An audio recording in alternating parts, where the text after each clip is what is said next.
Zangu waandishi wa habari za asubuhi kama si mchana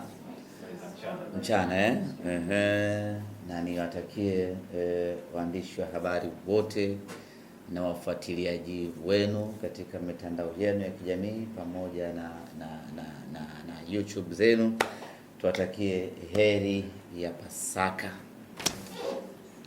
na mwendo ni ule ule tu.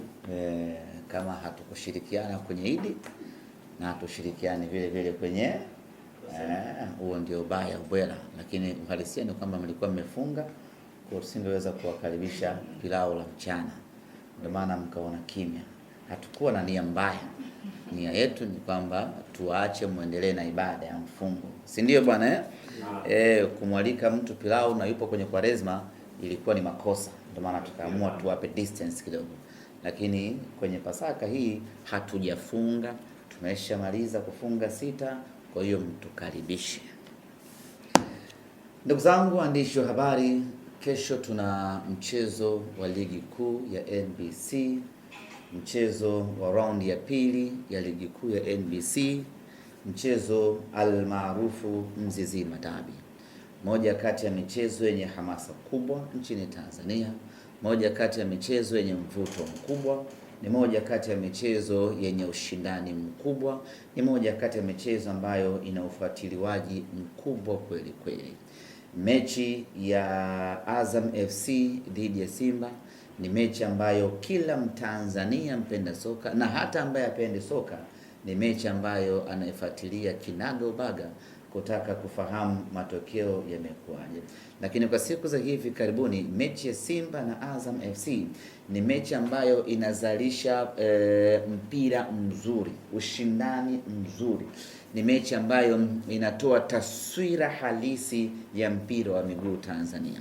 Unapozungumzia ligi ya Tanzania imekuwa, ligi ya Tanzania imepiga hatua, unaangalia mechi ya Simba na Azam, zile dakika 90 huwa zinatoa heka za maana kweli kweli, huwa zinatengeneza burudani yenye msisimko wa hali ya juu. Hii ni mechi kubwa kweli kweli ambayo inapaswa kulindwa na inapaswa kuwa sehemu ya kujifaharisha sisi kama Watanzania.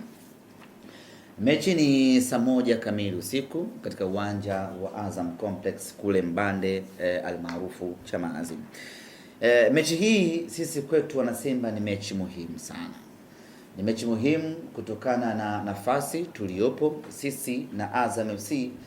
Tumekuwa kwenye vita kali ya kupishana kwenye nafasi ya pili.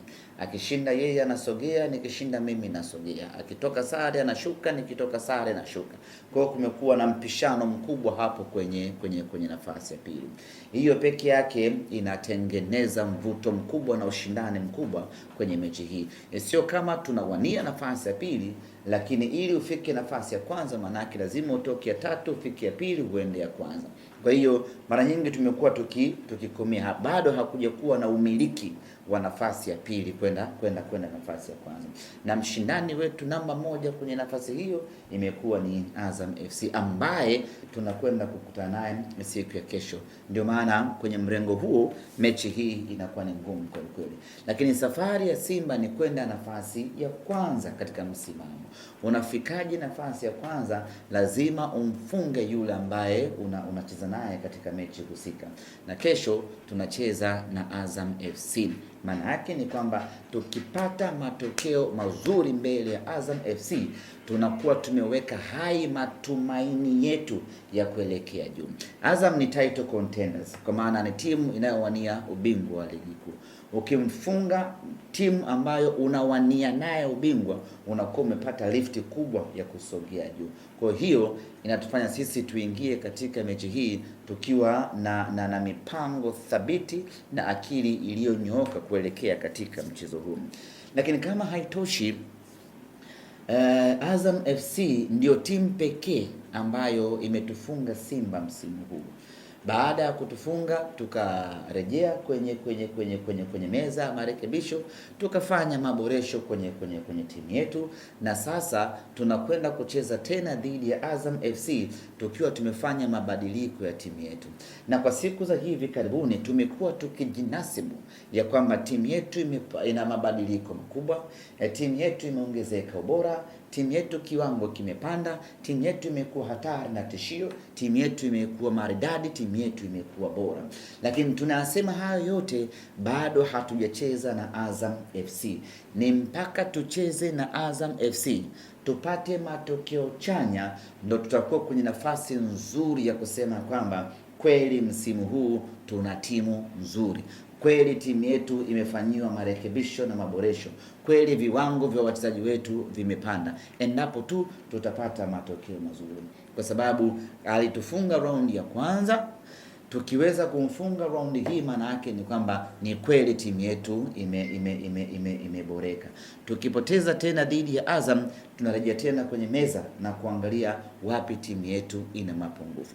Kwa lugha nyepesi, naweza kusema ya kwamba mechi yetu ya kesho dhidi ya Azam FC ndiyo kipimo sahihi cha kuitathmini na kuiangalia timu yetu, tujiridhishe kama ubora wake uko sawa sawa.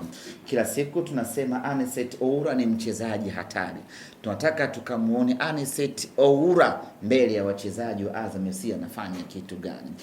Siku zote tumekuwa tukisema Libase Geye ni mtu tishio. Tunataka tukamuone Libase Geye mbele ya Pascal Msindo anafanya kitu gani. Tunataka tukamuone Mwamba Lusaka ambaye tunaamini amezaliwa upya na amekuja upya ndani ya Simba Sports Club. Tunataka tukamwangalie Mwamba Lusaka Chama anafanya nini katikati ya dimba la Azam Complex pale Chamazi. Kwa hiyo kesho ni kipimo cha kuitathmini timu yetu. Tukitoka pale baada ya dakika 90 tutavimba na kutamba, jamani kumbe kweli timu yetu imeimarika baada ya kutoka kwenye kipimo sahihi ambacho ni Azam FC. Kwa kwetu sisi hii ni mechi muhimu mno, ya thamani kweli kweli, na ni mechi tishio, ni mechi ngumu kweli kweli. Niwaambie tu ya kwamba tunakwenda kwenye mechi hii tukiwa na zero confidence kutokana na ubora wa Azam FC, lakini kutokana na matokeo ya mechi iliyopita dhidi ya Azam FC. Mechi iliyopita sio tu kwamba tulifungwa, lakini tulizidiwa tactically kutokana na ubora aliyokuwa nao mwalimu wao ambaye ni mzoefu na ni mwalimu bora kweli kweli. Kwa hiyo inatunyima confidence kuelekea katika mchezo huu, lakini tutapambana, tutapigana tunavyoweza kupigana, twende tukaiheshimishe Simba Sports Club. Slogan yetu ama falsafa yetu ni ile ile, hatuko tayari kufungwa raundi moja dhidi ya mpinzani mmoja. Hiyo ndio imekuwa maisha yetu kwa miaka yote. Tulifungwa na Azam raundi ya kwanza, hatuko tayari kupoteza tena mbele ya Azam raundi ya pili.